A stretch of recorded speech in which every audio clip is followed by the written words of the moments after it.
This podcast is part of the Listen Frederick Podcast Network.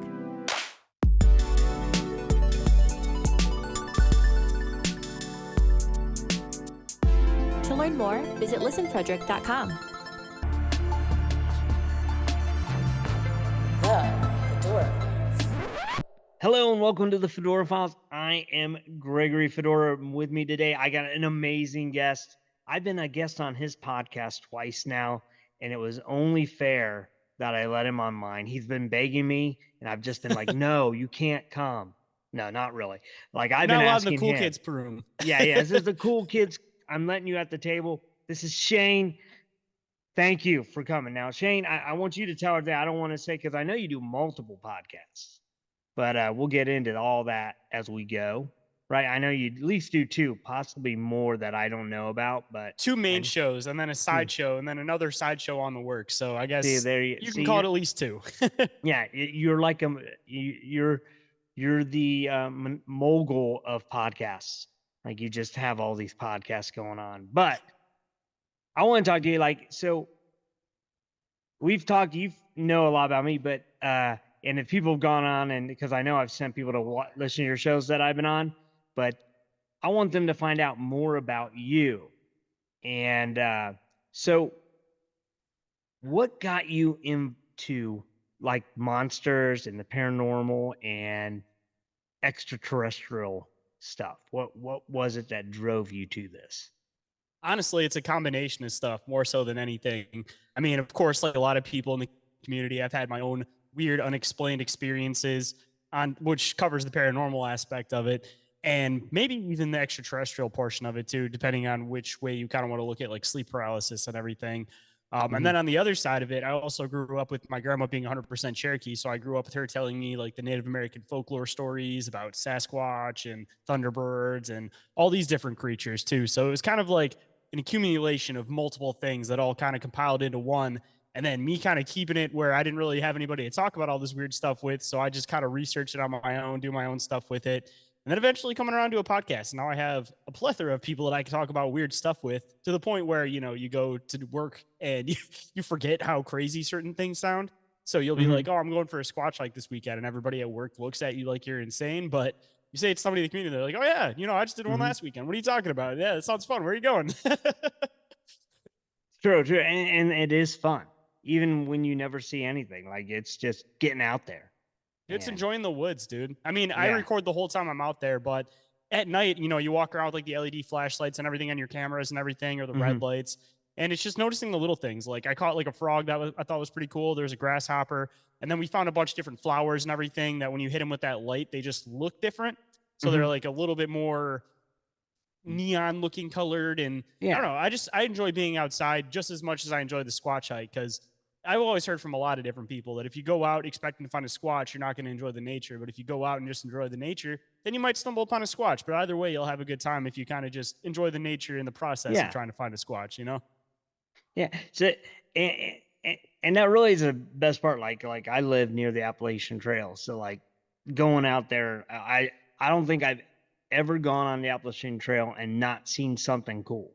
And like I'll take one of my dogs with me, and we'll like see an animal. Like I've seen all kinds of crazy things, like beyond like deer and stuff, like wolves and fox and coyotes and stuff. And just going out there and being like, because where I'm at, it's like snallygaster territory. So, you know, we go looking for the gaster, and, you know, I've not found it yet. And I probably wouldn't want to, because I have a feeling if I did, it would be bad. But I'm curious, of the folklore monsters, we'll go with monsters first. What is, I know like Sasquatch, but beyond him, what is your favorite? That's a hard question. Honestly, I always end up going with Sasquatch as like the comfort one, because I don't know, I've just always been really into the Sasquatch stuff. But beyond that, I guess being a Michigander, it's the newest phenomenon that everybody's talking about, but Dogman as a whole, because that's been something that's kind of been hidden within Michigan folklore for a while now. I mean, made popularized back in the 70s when Steve Cook wrote the song about it and everything. But that one's definitely fascinating. And that one kind of goes international too. But if you want to get into some of the more like obscure type of cryptids and monsters that I definitely find interesting, Let's see here. There's a lot of them, but for different reasons. I mean, the goblins, those ones are pretty generic, but I kind of look at them from like a totally different aspect. That I don't think they were extraterrestrial. I think they were something that was like a underground dwelling type being, and the UFO may have been related or may not have been totally related, depending on how you want to kind of get into the theory with all that kind of stuff. Hmm. But other than that one, of course, let's see here. Honestly, I'm just going to kind of cover it as a whole. One thing that I've been digging into for a long time that absolutely fascinates me is all of the cave dwelling beings. I mean, a lot of them Hmm. kind of share somewhat of the same kind of motif to them, where they're these like kind of lanky, weird, humanoid looking beings. Of course, there's like the reptilian ones that you come across Yeah. once in a while. But honestly, if I had to pick a favorite cryptid, it's hard to pick an exact one, but the underground dwelling being phenomenon is Yeah. definitely close with the Dogman and Sasquatch stuff for me. Very cool. So now, when did you decide? Because it's a step. Like you're into folklore. Your grandmother told you folklore stories, and you've had some experiences. I'm gonna get to ask. I want to find out about that. But when did you decide I want to start doing a podcast and talk about them? Because that's a whole nother step and a different level. What made you think of doing that, and why? Honestly, multiple pieces kind of coming into that one too. So back when I was in high school, actually I was in radio and broadcasting. We had a class. We actually had like our own FM station, everything, and we also had a TV station. So I was also in the film class for that too. And doing that for a while, I ended up becoming like staff for the room. So I Hmm. would be like the editing person for like radio and everything. So I became like the staff member that would help people with editing. Same thing for the when I was doing film and everything too. So I got like my own editing suite and everything. And when people would have any questions about how to do something, we're using Final Cut at the time. I would kind of hop Hmm. back and go and help to do that. But I really enjoyed doing it at the time. And I actually got a full scholarship to go to college to actually do all that stuff. And I just fell on some hard times at the time. Ended up homeless for a little bit and stuff, and never ended up going to college for it. So I kind of had that on the back burner for a while. That I love talking on the radio. We did our own radio shows and everything like that because it was an FM station. We'd run like marathons and stuff where it was just we do like hour slots with like talk shows. And we'd all kind of bounce back and forth so we could keep it running 24 hours and everything. So like I learned how to talk on the radio, not using a lot of ums. Kind of you project your voice different. You kind of have like your I don't want to say radio personality because I always feel more like me when I'm on the show than I do in my normal life, just because I can talk about all the weird stuff that I think about when I can't really do that in my normal life a lot of the time. But I don't know, it just brings like this kind of confidence level and stuff when you start doing it for a while and you start to just enjoy like the rush almost of like talking on the radio and just coming up with something interesting to talk about that people want to hear about. So kind of putting that on the back burner for a while.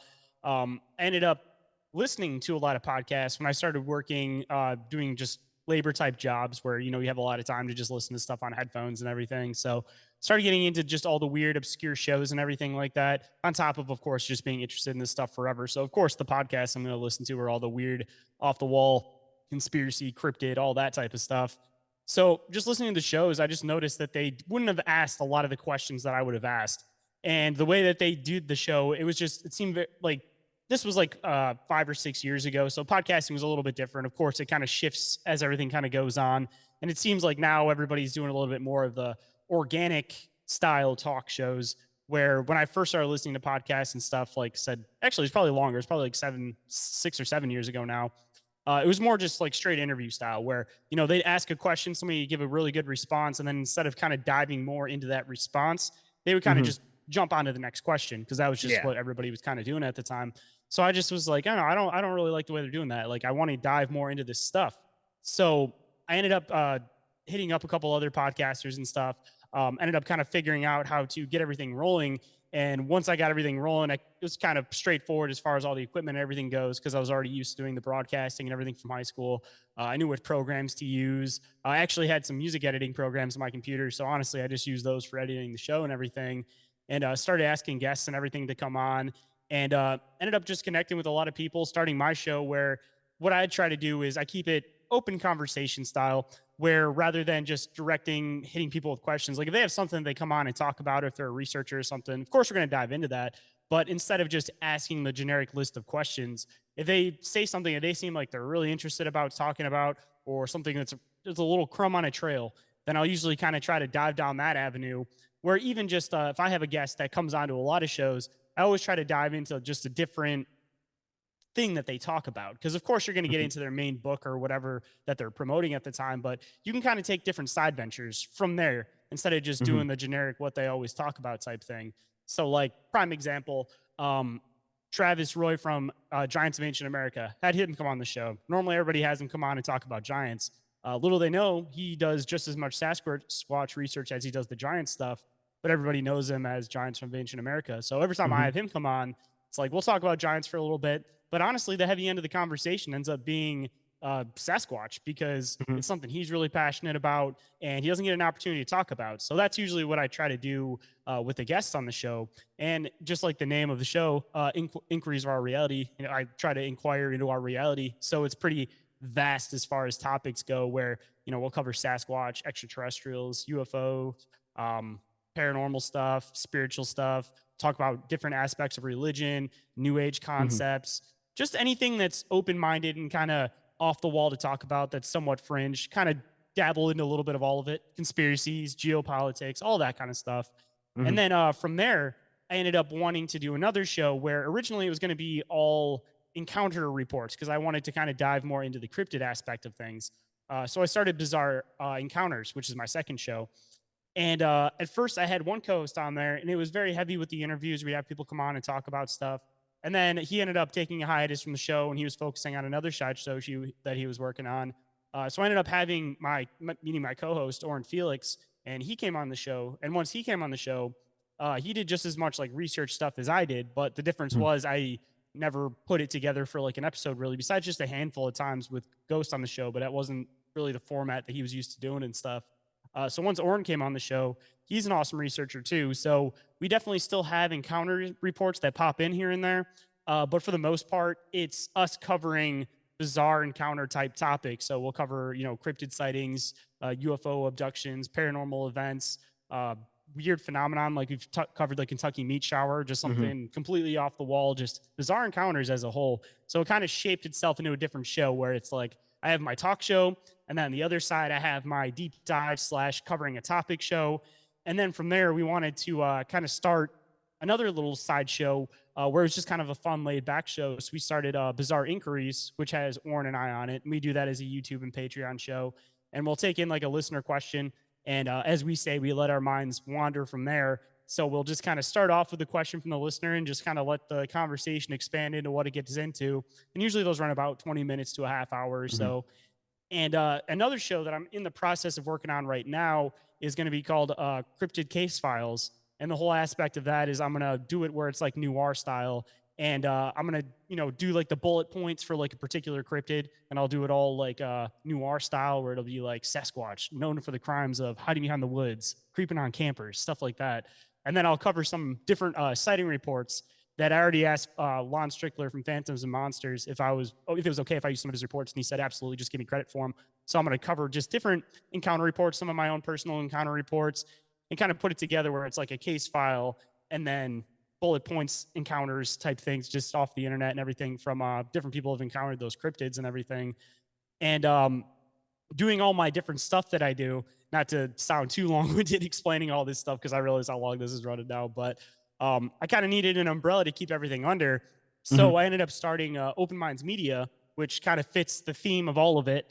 And that's kind of like my umbrella for everything. So Inquiries All Reality is part of Open Minds Media. Bizarre Encounters is part of Open Minds Media.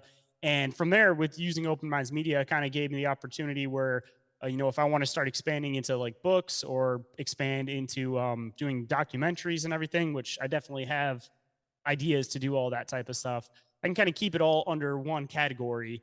And when people look everything up, they can just look up Open Minds Media. So always expanding, trying to do different stuff with it, and staying in the weird fringe aspect of things, just like I tend to do in my own life, I guess.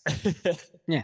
Well, it's cool. Like I've been on your show twice, and I will say like it's been fun because we talk briefly about what you want bring me on for. Like it'll either be about my book or about the podcast, but then 90% of what we talk about is nothing about why I was on. But it's so much fun because it's like we get to talk about a whole bunch of other things and get our minds going and our thought process. And that's why I love coming on your show because it's just always just a lot of fun. And listening to your show, it's like a lot of fun because, like you said, when you have guests on, like you've had guests on that I've heard on other podcasts, but you go in a different direction every time than what they normally are, and that makes it way more entertaining. And you're really good at it. You're really good at bringing out questions and people to relaxing them, so they're just having a conversation as opposed to an interview. Is I guess what I think about Oh like yeah, in your show. definitely. I was gonna say like it'll take on a different facet depending on who's on the show, of course. So like when you come on, we'll make a lot of jokes and everything. But if I have like Hmm. like a heavy duty researcher that talks about religion and stuff that comes on, then I'll get like very philosophical. So like it kind of goes down a bunch of different avenues. But I keep to what people are passionate about. And with that, it just always ends up being a good organically developing show, and it gets people comfortable, like you were saying, and everything too. And from there, of course, it makes it so that again, it's just something different than what a lot of people listen to on other shows. Because, a lot of the time I feel like you'll listen to a podcast, you'll see that this person's on the show. And if they were just on another show that you listen to, more often than not, you usually won't listen to it because you assume that they're kind of talking about the same thing and they kind of Yeah. get passed down the line on podcasts, which is why I always try to like completely break away from that, where I'll find a lot of people I want to talk to based off of other shows, but I'll listen to them on a couple of other shows and I'll try to completely pretty much avoid the main thing they talk about, besides, of course, whatever their work is that they're promoting at the time. Like you were saying, you got to touch it in the beginning and then let it just kind of go wherever it goes naturally. Yeah. Yeah, exactly. Now, one thing, like I was curious, you've mentioned and the times I've been on your show, and you mentioned at the beginning that you've had experiences of your own, but I've never heard. Can you tell us one of your experiences that you've had, Well, I whether guess it's it depends on paranormal? which one you want to get into, because I have not full crazy Sasquatch experiences, but I've had a few weird things happen while doing investigations. I got my lifetime of weird paranormal stuff where it involves like sleep paralysis and like shadow people and astral projection. And then I got my Pick your whole favorite. weird Northville Wendigo story. That's usually the one that people want to hear, but I guess those are my three main ones that I could get into, depending on which avenue you want to go down. Well, how about which is your favorite to tell? Oh, that's a hard one. I mean, Like I know you've said you get asked about the Wendigo one a lot, so I won't ask you about that one. So, because it's probably on other podcasts, so I don't want that. Throw that Wendigo trash away. So actually, I'm not supposed to say Wendigo, am I? Because now he's going to show up, you can't right? say it three times. It's like Beetlejuice. Dang it! I think I just did. Three. Why didn't you warn me before I said Wendigo? Ah! Now all of a sudden you'll see these arms come and pull me and drag me away. I was like, You're gonna dang it. sneak up behind me. Now You're I gonna do have call a it to me. before I actually would like to hear one of your Bigfoot strange stories, but I have a question about Wendigo because I know some of the folklore, but is it I know it's a Native American folklore. So is there like any stories of white settlers who came into the area? Did they ever get attacked by a Wendigo, or did the Wendigo strictly stick with the Native Americans? So I've there's wondered that. two Like, cause parts I to the yeah, story, I guess. I can all right, explain the whole Wendigo visual aspect with white settlers coming in, and then I can get yeah, into the other kind of weird Wendigo kind of case that white settlers knew about. okay, So going into like Wendigos themselves, most people believe that the Wendigo is this deer-headed, skeleton-looking creature. That's what right, everybody draws for Wendigos. That's the image of a Wendigo. But if yeah, you actually start diving into the Native American folklore with it, that looks nothing like what they explain it to be at all. They actually mm-hmm, explain it to be this lanky, decaying human-like being, where it almost kind of looks like a zombie, but kind of like stretched out and decaying, mm-hmm, and it has so much hunger that it'll like eat its lips off and everything. So it'll usually be like hmm, not it usually won't have lips. And honestly, what the natives would describe the Wendigo to look like fits the image of what people describe a rake or a pale crawler to look like nowadays, which kind of gets into ooh, another different aspect that we can kind of go yeah, down a bit. But so the whole image of what most people believe the Wendigo looks like comes from white settlers coming in and hearing these stories and putting their own spin on it. So gotcha, everybody knows that they took Native American sacred lands and they started calling it the devil's teapot, the devil's this, the devil's that. And the whole yeah, idea was that it was a pagan type culture. So they started to demonize these certain little aspects of their culture. So after hearing the Wendigo story, when white settlers started retelling it, they wanted to add that pagan demon looking motif to it. So they started explaining it with having these deer antlers and the skull and all this stuff because it was fitting what the image was with the goat when it came to like Satanism and all of that. So that was actually an aspect of the Christian church and white settlers coming through and retelling these Wendigo stories and putting their spin on it to make it sound more demonic from their view and perspective. So that, like, the image of the Wendigo that everybody explains is not a Wendigo, which is funny because I've heard a few people tell Wendigo stories, and I'm curious like what they're seeing because there's the whole concept of like a tulpa, which is like the thought form, which takes the image of whatever you want to imagine it to be. There's also obviously some dark beings that have the ability to take the image of other things. So when people are seeing this deer type Wendigo thing, I don't think they're actually seeing a Wendigo. I think they're seeing something completely different. Yeah. And losing track of that original image of what the Wendigo looks like, people started renaming it. So the people that are having hill crawler and rake encounters, I think they're the ones actually experiencing the Wendigo, Wendigo. Okay. but they put the new name and spin on it. But I also think that splits into two things because usually when you hear those stories, you'll hear about ones that'll kind of hang out near caves, which will definitely fit the Wendigo motif. But it also could be some type of underground dwelling type being because it also kind of fits that. And then the other side is these really fast ones that'll attack people, which those are the ones I usually think are the Wendigos. And without getting too heavy into my experiences, because you said you want to get into that one today. So what I ended up seeing from the back was this tall, lanky, decaying, skin-colored type being with this long, black, greasy hair in the top of its head. So what I saw was this pale crawler type looking being. And when I started looking it up and everything on the internet, like everything came to Wendigo from like the explanation of it, but the image didn't fit. But the image fit of pale crawler and rake, but it didn't fit the motif and the attack behind it or anything like that. So I ended up putting these pieces together later on and ended up doing a 3-part series of it on the show. But that's kind of where the split comes in, is that, yeah, I definitely think that it's one of those things that it was just when they start retelling the stories, they just completely just destroyed it from there. But also their background for this. So there's this guy named Swift Runner, and I believe this was in the Yukon area, and this was early 1900s, and it was winter.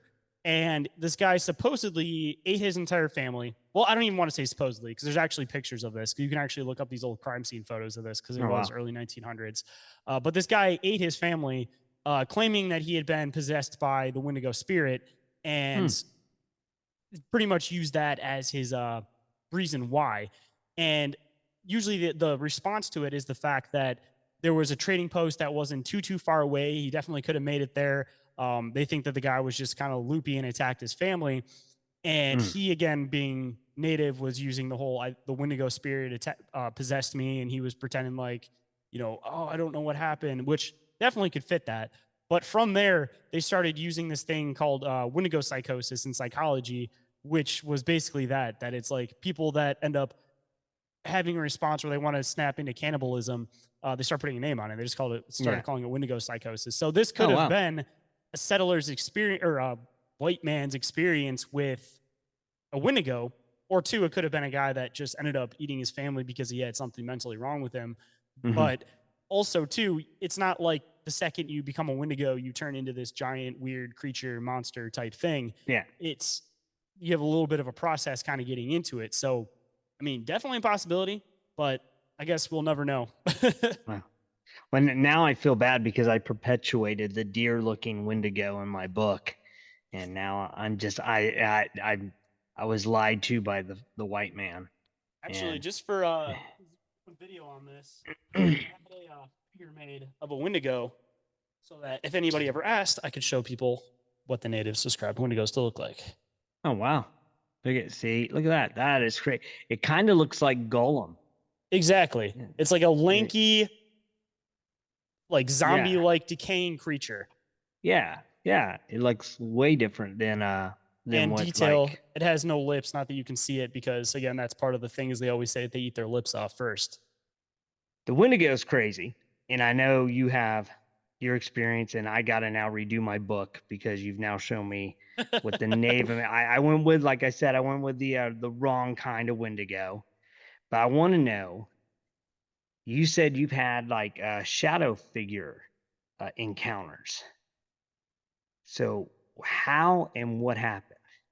Well, I got multiples actually. This is All right. somewhat of like a lifelong thing that's kind of happened, but Mm-hmm. kind of going back into the early aspect of it. When I was a kid, I used to get sleep paralysis like all the time. Honestly, still do, but it'll go somewhat in spurts and stuff. But when I was a kid, I'd also get these like astral travel experiences with it, except I didn't really realize what I was doing at the time. But I would like go to sleep, wake up, and I would see myself still sleeping in the bed, and I'd be able to like walk around the room and stuff. And usually when I'd come back into it, I would be I would get sleep paralysis almost every single time after. And usually when I had the sleep paralysis, I'd see these like shadow beings that would be like watching me on the walls and everything. But it never seemed dark until I got to be like a teenager. And I guess just like teenagers tend to do, you kind of go through dark patches. So it seems like the phenomenon kind of happens with what's going on with you at the time. Like as a kid, it was kind of whimsical, and then it got dark as like a teenager and stuff. But just some of like the weird experiences I'd have. Like there was one that I fell asleep on the floor in the back room, and I got up and my arms were all black, and I could see myself sleeping on the floor, and I could still walk around the room. I could go and see everybody sleeping and everything. And I started telling about some of my friends about this in high school. And sometimes when I would tell them about it, I would end up having the experiences, except I would end up like at their house. And just to mess with people, you know, I tell them like, "Oh, you had a drink sitting right there. You were sleeping facing the wall like this," and it was always right every single time. And again, every single time I'd come back, I'd get sleep paralysis directly after it.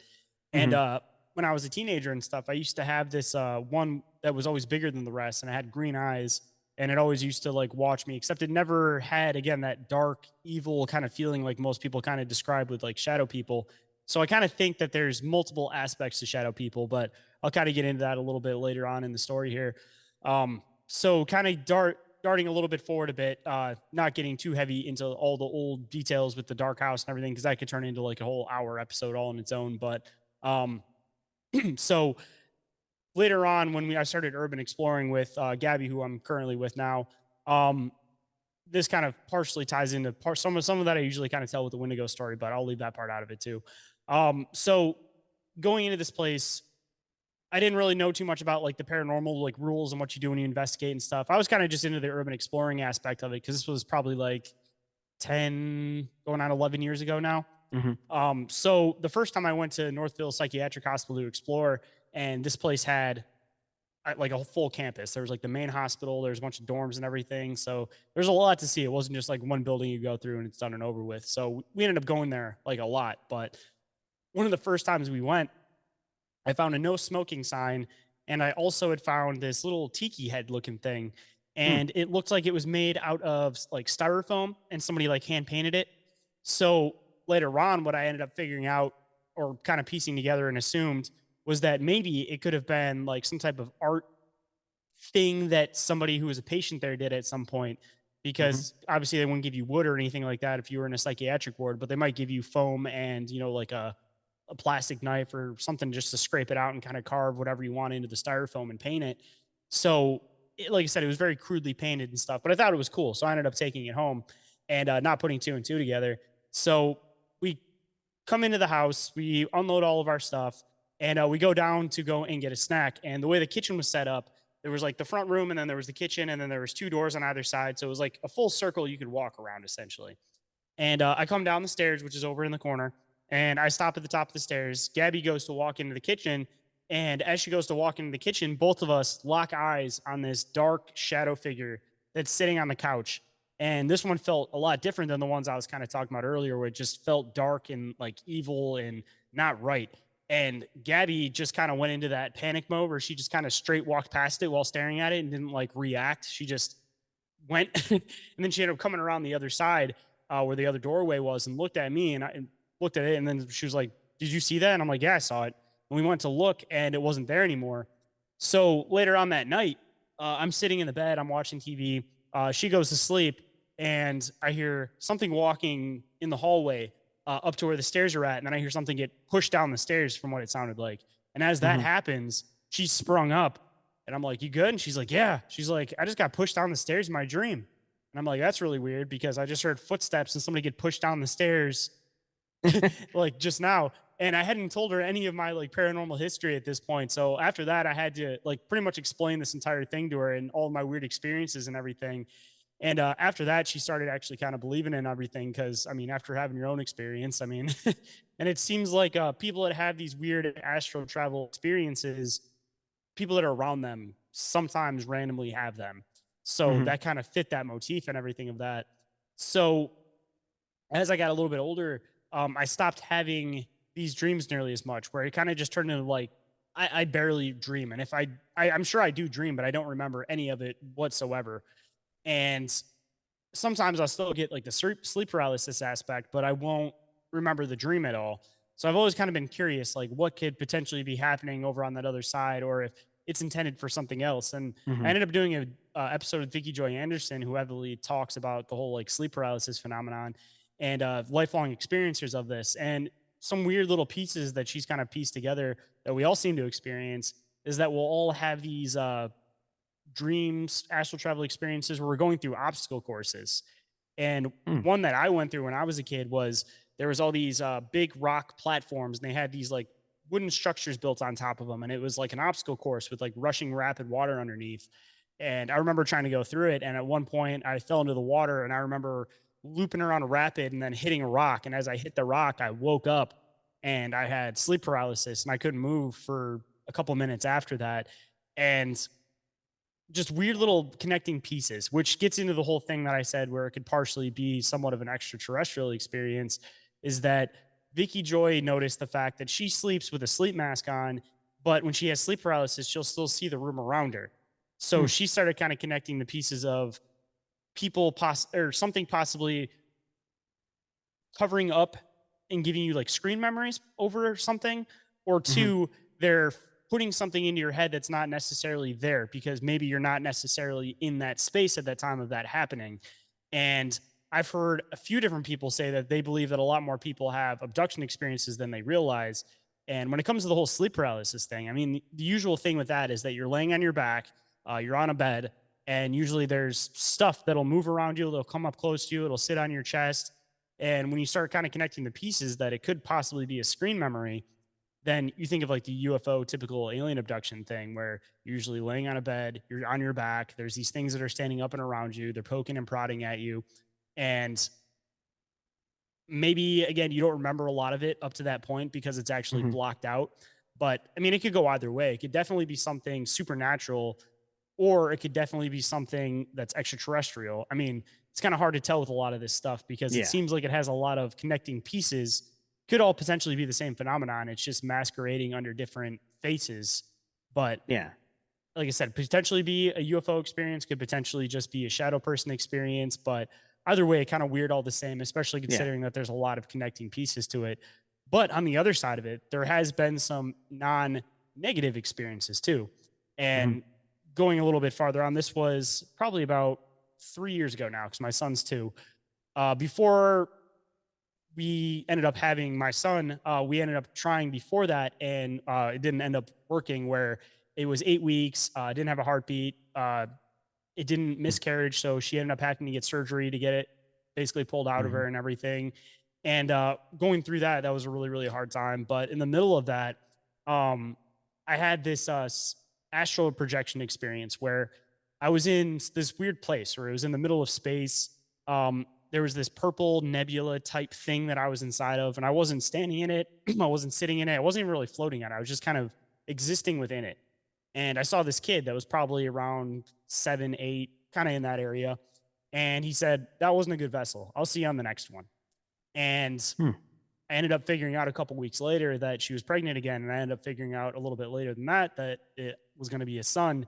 And I still try to remember this face because I'm kind of curious if it's going to be the same face when he reaches that age. But through these astral travel weird experiences, I ended up possibly seeing my son before he was born.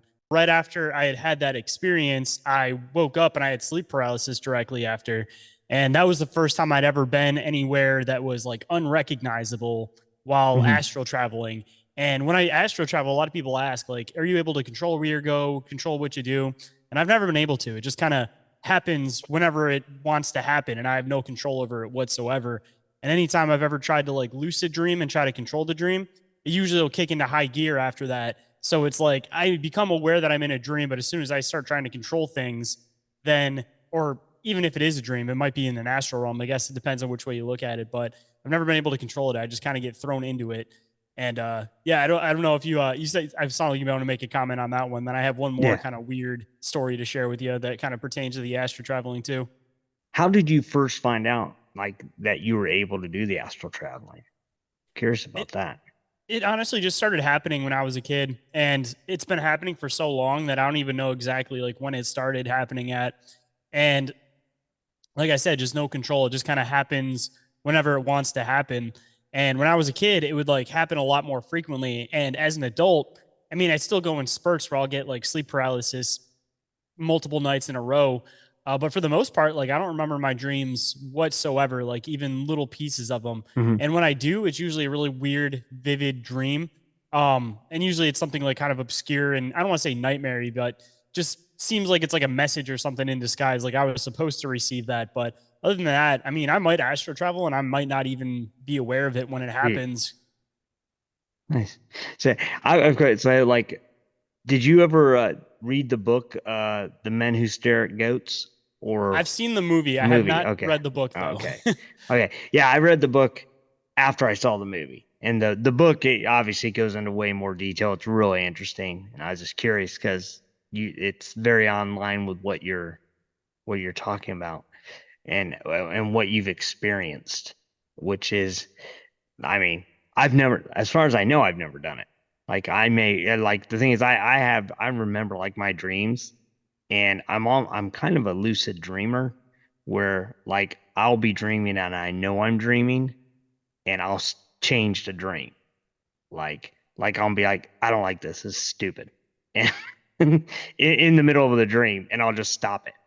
And I actually have a few dreams where, like, a lot of times the dreams are I'm the only one that realizes this is a dream and no one else does.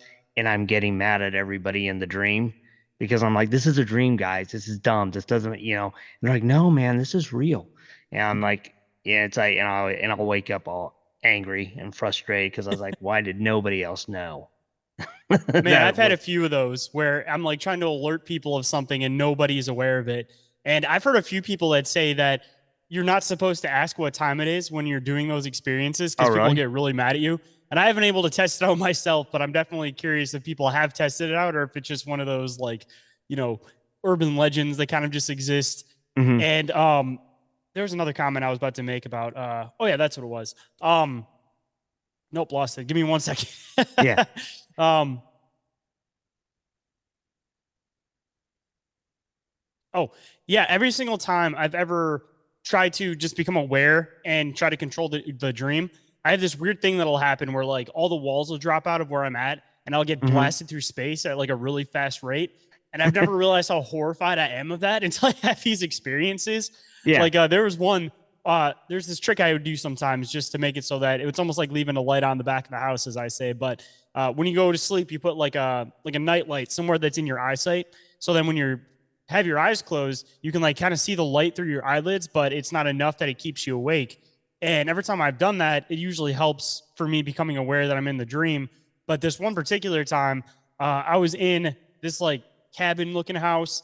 And Hmm. weirdly enough, I was with my girlfriend's sister and Hmm. we are like dating or something. And then Gabby came in, my girlfriend, and she was with her sister's boyfriend, like we'd switched.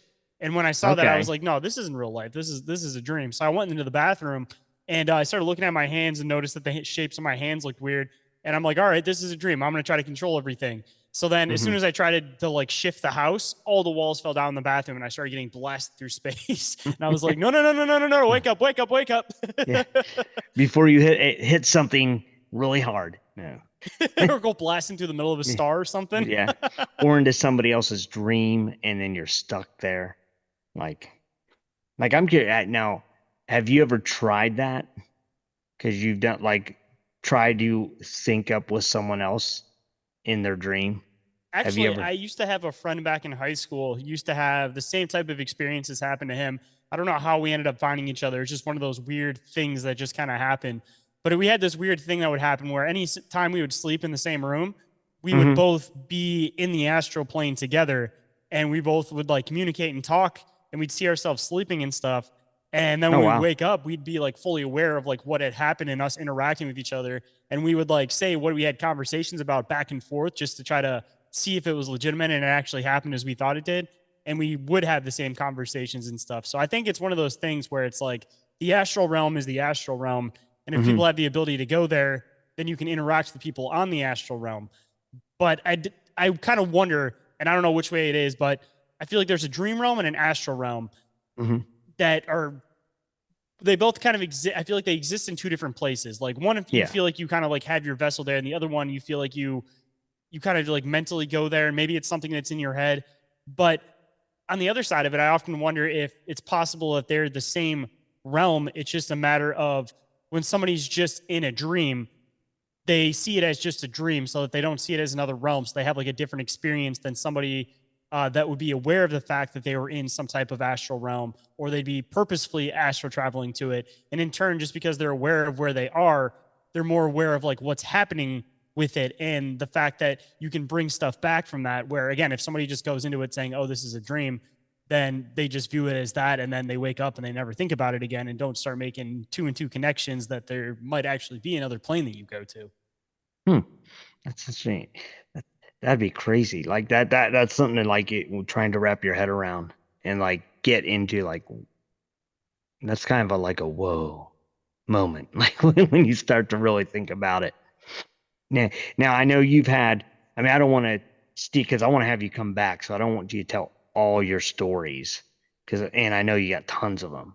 And I know you've said like with the dark figures and stuff, whether it was like shadow people or alien or like as well as the sleep paralysis, which it was it. Where do you fall on the alien abductions? Do you think, because I've read like there's all kinds of theories. Like some say it is alien, some say it's another dimension, but still earthlings, but from another dimension or from the future. Then others say they're demons. And so where do you fall on that? Or do you think it's a mix of all of that?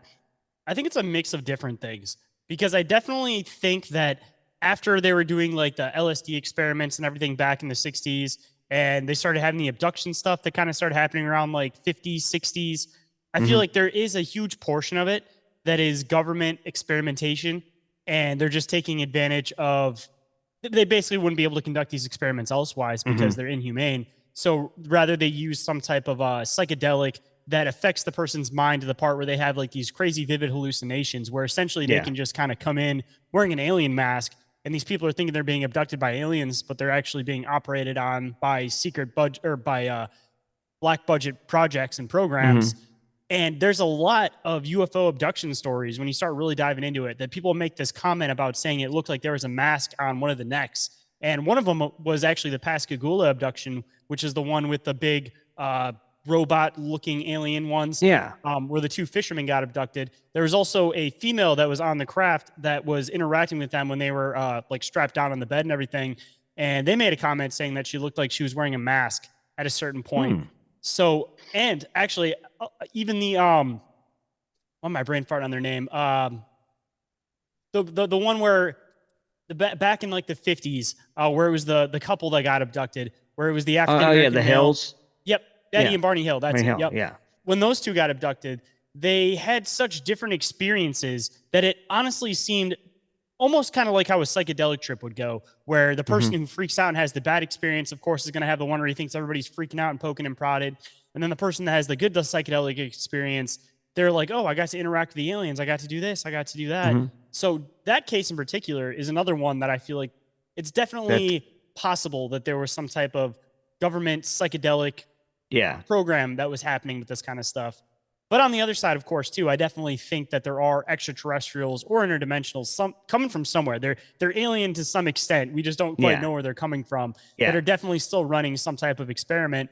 And I mean, even one way you could possibly look at it, what we kind of do to a lot of wildlife, you bag and tag stuff just to be able to observe it and keep an eye on it and make sure it's healthy and everything. If you really break down what the extraterrestrials are doing, a lot of the time they'll like take people, they'll leave like probes in them, which is very similar to a lot of the stuff that we do with like tagging and everything with wildlife. And they'll also help with people that have like health conditions and things like that, which is exactly what we do when we're trying to help out wildlife too.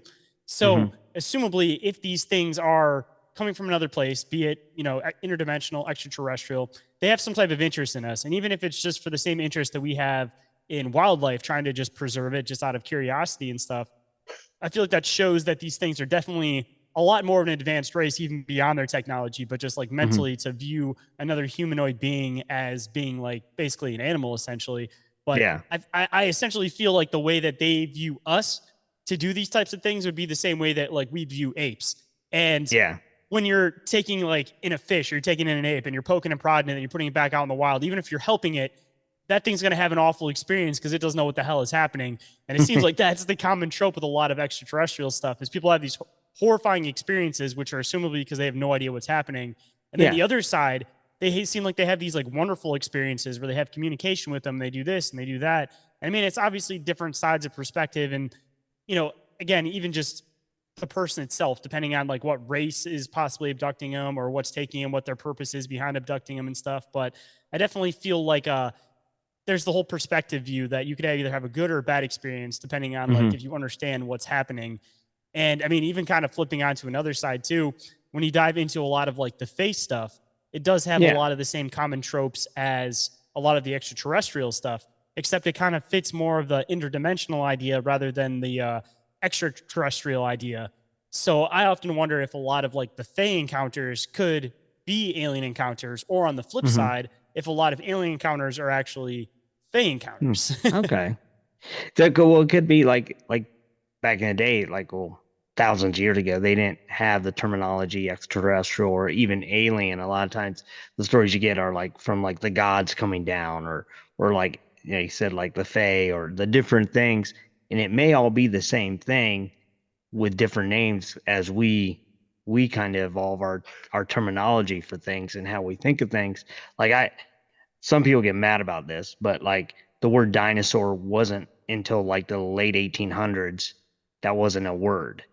And before that, people get mad when you say, well, they talked about dragons. Well, dinosaur and dragon, different things. I go, essentially, they're describing the same kind of thing. A giant lizard, and dinosaur means terrible lizard. And that's literally like the definition.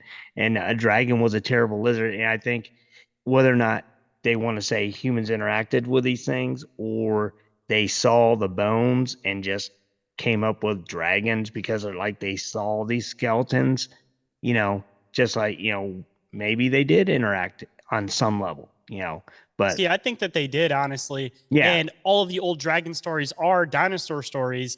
And yeah. I've tried to theorize before on where the whole like fire breath thing came from with dragons. And I've come up with two possible theories on this one. Oh, I was Either here. one thing that could definitely be possible is the whole like fisherman tale, that if somebody interacted with one of these things or fought with one of these things, they're going to say, oh, it was huge, it was breathing fire, it was doing this. And then through generations and generations of word of mouth, it becomes these giant fire breathing creatures that just seem like they're way too mythical to be anything that could be somewhat considered a dinosaur. But then on the other side of it, I kind of wonder if it was possible that if these things were like digesting, they might break down methanes differently. And possibly there could be methane that gets pushed out through its summit, through its mouth. No. And if you have a knight who's coming into a cave to fight this dragon creature, assumably he's going to have a torch along with his sword. And I kind of wonder if it was a matter of when they breathed on the torches, it would create the fire breath because they had methane or some type of like chemical breakdown that was happening from like the food that they were digesting.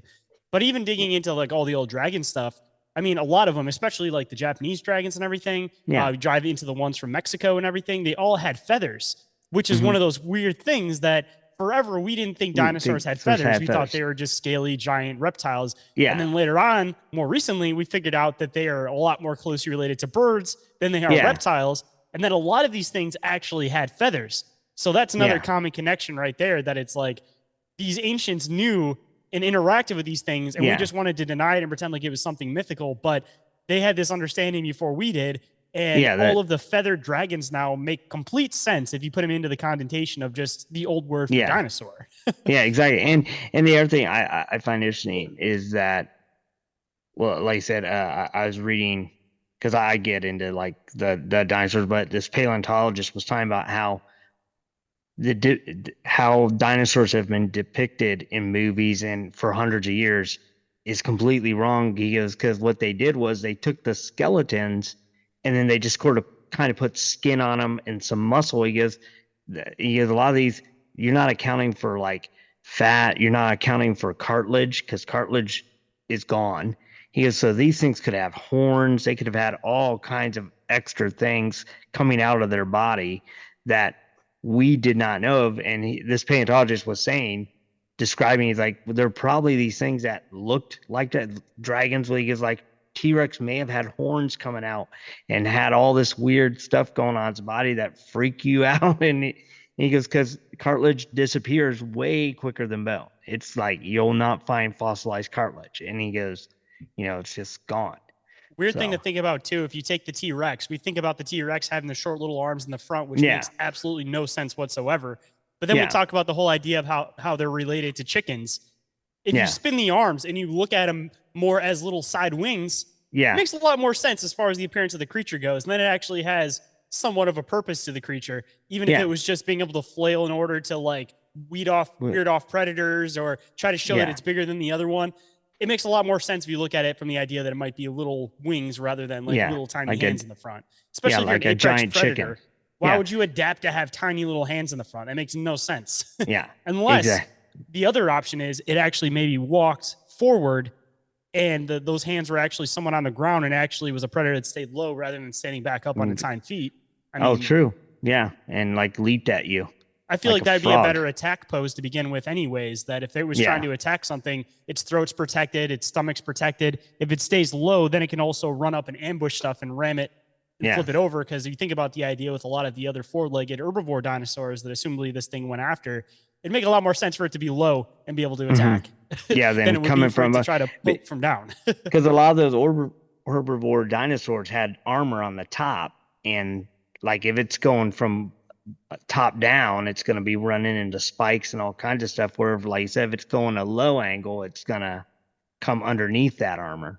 So, And you even, know, I mean, you add the cartilage back in too. They look like little arms. I mean, that could have been the bone itself, but there could have been cartilage that made up the rest of the wing. yeah, exactly. It could have had huge wings.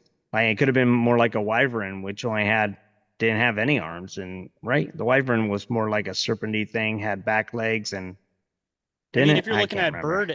the way that birds Yeah, interact too, they usually, a lot of them will have this thing where they'll like fluff out and try to look big too. I yeah, mean, they exactly. may not have been purposeful wings that it could fly with, assumably because of the size that it looked like it was.